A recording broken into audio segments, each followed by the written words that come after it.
Hello and welcome back to the Stationary Dev. Today we have kind of a different fountain pen review. This will be a look at a vintage fountain pen, something I usually don't do. But before I start this video, just a quick PSA. I got this pen from Anderson Pens. If you haven't seen like their announcement or anything about it, they are essentially being forced to go out of sell their business, go out of business, and sell all their stock and everything. And so if you can, obviously that's not what they want to do or anything like that. It was basically the circumstances that they found themselves in from COVID and stuff like that. So if you haven't already, if you need to pick something up for the holidays, or if you just have, if there's, something you can find there that you've been meaning to pick up or something like that, please head over to Anderson Pens and just spend a little bit of money. That's the best way to kind of help them out and help them through this, transition, tough time. And so that's kind of how I came about this pen. I was browsing what they had in stock. The Andersons have been a part of the pen community for a long time. And Brian Anderson actually does a whole lot with collecting and then restoring vintage pens. And they actually met by collecting Esterbrook pens. So this one's kind of a special one. I thought it had some good meaning. It will, remind me of the Andersons. I've bought Sailor inks and stuff like that. I've bought inks and pens and stuff from them in the past as well, and they're always a great place to do business, and I always love giving my money to them for their services and pens and stuff. And so yeah, this will be a good thing to sort of remember their business by, I guess, if you want to look at it that way. But this is a Esterbrook. Haven't even introduced the pen yet, but this is an Esterbrook SJ, and this pen is in pretty good condition. So this was made in the 40s, probably the back half of the 40s, 1940s. So it's getting up there. It's, a 70, 80-year-old pen getting to be, and it's in pretty good shape, pretty good condition here. And the colorway is actually a unique one. So this is technically the copper colorway of the Esterbrook J series. They have kind of, I think, 5 or 6 different sort of like normal, base colors, and copper is one of them. But this one's a little bit different. Their copper color for their usual line is a little more orangey, like a little more actual coppery. This one apparently is a rarer kind of variant of that copper color, which he said collectors refer to as root beer. And so if we look at kind of the resin there, it's definitely kind of evocative of a fizzy kind of root beer. And so I love brown pens and every brown inks and all that kind of stuff. And so once I heard that this is kind of, I've never seen a Esterbrook Model J in this color. And then plus knowing that it's called root beer and is a little bit rarer variant, it just was an insta-buy for me.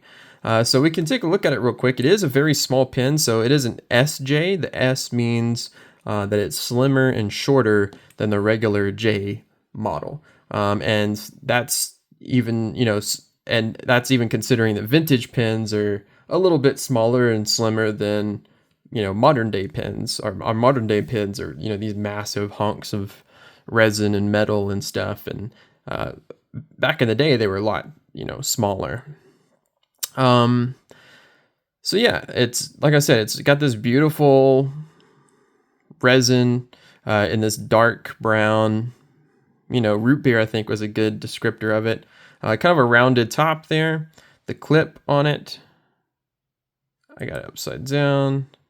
You can see the clip says Esterbrook there. It does have a little bit of its imprinting left there. So Esterbrook, made in the USA, with the little trademark. There you got some cap bands. You got the little holes that you usually see in vintage pins. There's nothing wrong with that. It doesn't dry out the nib or anything. It was just there to kind of, I think it's to help alleviate pressure in the cap or something like that. It is a very small pin. It is twist cap. The cap comes off in 1.5-ish turns. It is a lever filler, as you can see there, which a lot of, old pins, vintage pins, are lever fillers or aerometric fillers, which are basically kind of like lever fillers, but you do the pressing of the sack with your finger, or you even have like the button fill ones as well. You have the threads, which are really smooth, still work great, and you have a small section, little flare out there. And let me see if I can get a good view. It's got a stainless steel nib made in the USA. This is the 2556 nib, which is a firm fine, I believe. The cool thing about the Esterbrooks, the vintage Esterbrooks, is you can, I believe the nibs are pretty interchangeable. So you can go to, like at a pin show, you'll see people with just boxes of Esterbrook nibs just piled up, and you can kind of dig through and find cool kind of variants. They made probably hundreds of different variants of Esterbrook nibs, and you can go through and find which ones you want to test with. So this just has a regular fine steel nib. They all were steel as far as I know on the regular J line. I think it has an ebonite feed, but I'm not sure. It might just be regular plastic. But big old feed there, and a pretty big nib considering the size of the pin. That nib is maybe a fifth of the total length of the pin, and it is a small pin. Like if I just hold it up to my index finger, I don't have particularly long fingers or anything, but you can see that's a pretty short pin there. Basically the gripping part is about the size of my finger, so pretty small pin, but this is the slender and small version as well. These J's, as far as I know, were basically like the big ballpoints of the day. So there were a ton of them out there. You get them in the slender, smaller ones you could chuck in a bag or a purse or your suit pocket or whatever, and just jot down some notes with, or sign a receipt or something with. And so it does post, not super deep, but it does give it some extra length if that helps you with length. I'm hesitant posting vintage pins for two reasons. Number one, you can scratch up obviously the vintage finish there, which this one's actually pretty good. It doesn't look like it's been posted a lot. But on top of that, sometimes the caps like around here can get pretty thin, and you can crack these. Resins get old, especially the celluloids get old and start deteriorating and stuff, and so the cap can start cracking right around there. So which reminds you of the use of the cap band. It's to hold the cap together even if it starts cracking. But yeah, so I'm hesitant, so I'll probably just use this as is. It's still comfortable enough for me to write. I probably won't do a whole bunch of like long form writing with this pen, but who knows, maybe it'll be a lot more comfortable than I think, because it is very small. So for quick size comparison, here it is next to a modern kind of small pen that kind of harkens back to the design. This is the Pilot's Prera. So very similar. The Esterbrook is a little bit thinner, but once again, that's part of the model, is the SJ. It's a little bit thinner, a little bit smaller than the regular size J. Here it is next to another small pen, the Pelican M200. So about the same as the Prera there. It might be a little bit thinner. Obviously you have like the Queveco Sport, and that's probably closer to the Dimensions Uncapped. Let me see real quick. Yeah, so that's actually pretty darn similar to the Dimensions Uncapped. It's a little bit longer than the Queveco, and maybe a hair thinner, but about the same in the grip section. Obviously the nib's bigger, but yeah, so maybe like an uncapped Queveco, just a little bit longer than an uncapped Queveco. And then last but not least, a Sailor Pro Gear Slim. Also a small pin, but a good one, I think, to compare it to. I'm trying to get those even. Yeah, so you can see it kind of compared. We do have modern day sort of pins that are in that similar vein that kind of harken back to those really usable, quick sizes. So let's get this thing filled, which will be an adventure for me. So this is my first foray into vintage pins. I did have one vintage pin before that I bought from a pretty reputable seller on eBay, but when I got the pin, inked it, and it started leaking, and it was leaking from the back here. And so I contacted the seller. He took it back, gave me a refund, but then and confirmed that it was leaking, but then ended up blocking me from his eBay store for some reason. He didn't never provided an explanation or say why. I never damaged the pin. I just literally inked it, and it was leaking. So who knows? But I can almost guarantee you that I'll have a better experience with this pen from Brian Anderson. I'm going to fill it with Pelikan 4001 Royal Blue, not because I'm scared to damage the pen or the sack or anything. The sacks are actually pretty darn durable. This one's been restored, so it's going to be fine either way. But if I put a Pilot ink or something in here, it's not going to break the pen down or anything. They're pretty resilient. They've lasted 80, 90, 100 years. They're pretty solid. Yeah, Pelikan 4001 though, it's a good ink regardless. It's just a solid blue ink. And so I'm going to try to do this, show you, and also at the same time not make a giant mess. So with lever fillers, basically they have a rubber or plastic or whatever sack inside of them, and there's a bar that runs beside that sack. And so when you lift up this lever, it puts pressure on that bar presses down on the sack. I guess it'd be this way, presses down on the sack and pushes the air out, and then it kind of creates the vacuum, and that's how it sucks the ink up. The downside is that it takes a little bit longer because it's just working off of air pressure and plastic pressure, whatever that is. So I'm going to dunk it, pull this down. You can hear the air go out. I'm going to let it go, and it does have a lot of spring to it. I'm going to leave it there for just a little bit, let it soak up some ink, and I'm going to do that maybe 1 or 2 more times. Definitely had less air in it that time.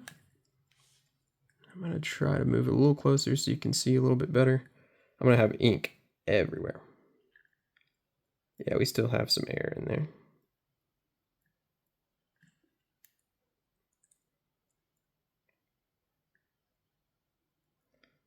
All right, I'm going to leave it there for now. And we'll see. I mean, it's a tiny pen, but I mean, it probably holds a decent, the sack's probably the length of the pen, so it probably holds a decent amount of ink. Obviously, the downside is it doesn't have any ink window or something like an old Pelikan or Schaefer, or some of the Parkers might. So you can't really tell how much ink you have in there. That's just going to be one of the downsides of a vintage lever fill like this. But either way, we're inked up, and we can give this thing a test. So I'm going to, first and foremost, cap that.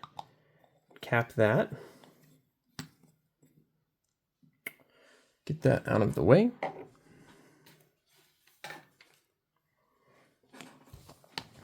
Get out a Rhodia pad here, and we'll give this thing a test and see how an 80-something-year-old pen writes today. I should have mentioned too, when you, at least on this pen, when you undo the lever, there's kind of like a little catch in there that holds the lever back. So unlike some lever fills, like I don't think, it maybe sticks out just a hair, but there's a little catch in there that keeps it from coming out any farther than that. So you should be mostly safe when you're, putting this in a pocket or something. But just be aware that if you're, putting this in a pocket or a shirt pocket or something, make sure you try not to catch that lever. You might have a bit of an inky problem. So this is the Esterbrook SJ. We'll say copper root beer. It has a, let me see if I can zoom in just a hair for you. It has, now my camera's not want to do so great. It has a, what was that, 2556?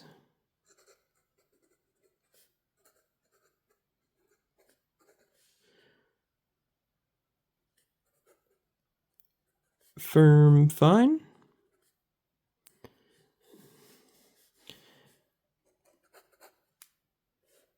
And, I did just ink it, Pelican 4001 is a drier ink, but it has plenty of flow in this steel nib. Like I said, that might be an ebonite feed, which might be helping it out even more so. But a very firm steel nib. The ink, of course, is Pelican 4001. Royal blue. Very generous ink flow from it. I'll do a quick writing sample. Hopefully I can get this thing to focus, lock focus there. And I'll do a quick writing sample and then sort of let you know my thoughts on the writing experience so far. So we have, I'll do it here.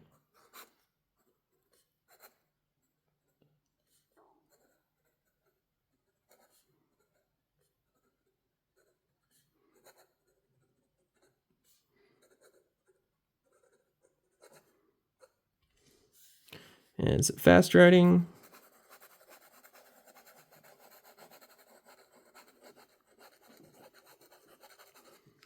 Absolutely keeps up. All right. Another test of the ink flow is still very generous after all of that. All right, so thoughts, initial thoughts. I like it. It definitely feels thin. It feels kind of like the big ballpoint of the day. It's very thin, very light. It feels like you're writing with nothing, kind of disappears in your hand, and you just really focus on that nib, which, like I said, feels considerable for, the pen. And as far as feel, it is a firm nib. It is a firm, steel nib. It is a fine, I would say it writes almost like a modern German extra fine. Like a Lamy extra fine would write, I think, broader than that, probably. It is very wet. You can write with, that's absolutely no pressure at all. I'm not putting any pressure on that nib. And it's writing just fine. There is a touch, and you probably heard it. There is a touch of pencil-like feedback. But it's a, fine, extra fine steel nib, so you're going to have a little bit of feedback, but it is very smooth, so it's not catching on anything. There's not anything misaligned or anything like that. It is very smooth and precise. It feels like, I feel like I can write really small with this with this nib. It makes, which suits my writing style pretty well, in that I can fit that whole sentence up there pretty much how I want it to be.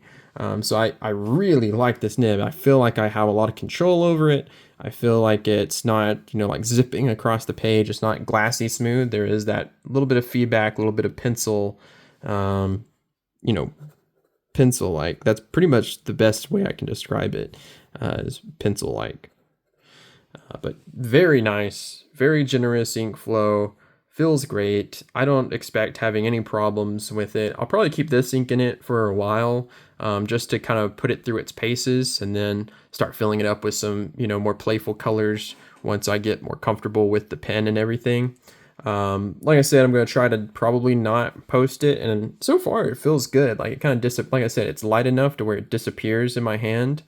If you have any like bigger hands than mine, you will probably need to post it or find another cap or something that you can post it, and it's very comfortable post, but I just don't want to stress it is an old pen. So although I believe in using it and giving it the life, that it needs, not just putting it in a case and looking at it. I think you should use the pens. They're meant to be used. I don't want to like put undue stress on it or like abuse it or anything, but I don't think it would break or anything. These are pretty resilient. So that's the good thing about these Esterbrook J's. It's a really good intro vintage pen because it's hard to go wrong with them. It's hard to break them. They're abundant. Like I said, they were like the big ballpoints of the day. So everybody had one of these, or, a Parker 51 or Schaefer Balance or something like that. Everyone had something, just a pocket pen to chunk around to sign receipts or papers or take to the office or whatever. So they're abundant, they're durable, they're pretty cheap. I paid, I don't know if I said the price, but I paid $70 for this one, being a rarer color and being fully restored by a trusted, person or a trusted restorer and dealer. $70 for this pen's a pretty good price. You can find them a lot cheaper. You can find them for $40, $50 restored in a working order. You can find ones in a little bit more scratched up or more user grade condition for a lot cheaper, or you can buy one for literally pennies and make it a project and fix it up yourself, because that's the other thing. Because they're so abundant and everything, and they're so easy to fix, there's parts out there everywhere. So you can get brand new parts for pretty much anything that you need, or replacement parts for anything you need. On these pens, a lot of the parts are swappable. Like I said, you can get whatever nib you want. So even if you do break it, or you just want to buy a fixer-upper, you can buy one for super cheap, buy the part super cheap, and then fix it up yourself, replace the sack or fix the bar or whatever in it, if you want. I just wanted a no hassle and wanted to support the Andersons, and so I bought it for $70, fully restored, writing, beautiful condition, for the age. And yeah, absolutely no regrets at all. And in fact, I might purchase a little bit more. So yeah, I think it's absolutely worth the $70 that I paid for it. It's going in my collection as kind of an instant kind of favorite. It'll be a special pin for me to help, kind of be a memento of the Andersons, and hopefully they can get back into the industry or into the business or whatever they want to do in the future once they kind of get over this hurdle. So if you haven't already, or if you, like I said, once again, if you want to support them, if you want to support the brick and mortar stores, if you want to help them out, you got some Christmas shopping to do this season, or you just had your eye on a specific pen or ink or paper or something, grab something from them and help them out, is the best thing that I can say, because they're really great people. Yeah, it just kind of sucks that they're having to do this. So anyways, I'll kind of leave it there. Super happy with this purchase. I'm going to have a lot of fun times writing with this pen. It's going to be super special for me. And yeah, hopefully I can encourage you to also maybe purchase a vintage pen. Go purchase your first vintage pen. I can definitely recommend the Esterbrook, because like I said, it's kind of hard to go wrong with these things. They can take a beating. They're easy to use. You can't really hurt them too much. You can customize it to, get which one that fits you and your style and your color and whatever. They're out there. They're cheap. They're available. All right, so I'll end it there. If you haven't already, please give this video a like and subscribe and comment if you would. I try to respond to as many comments as I possibly can. And until next time, I'll catch you guys later.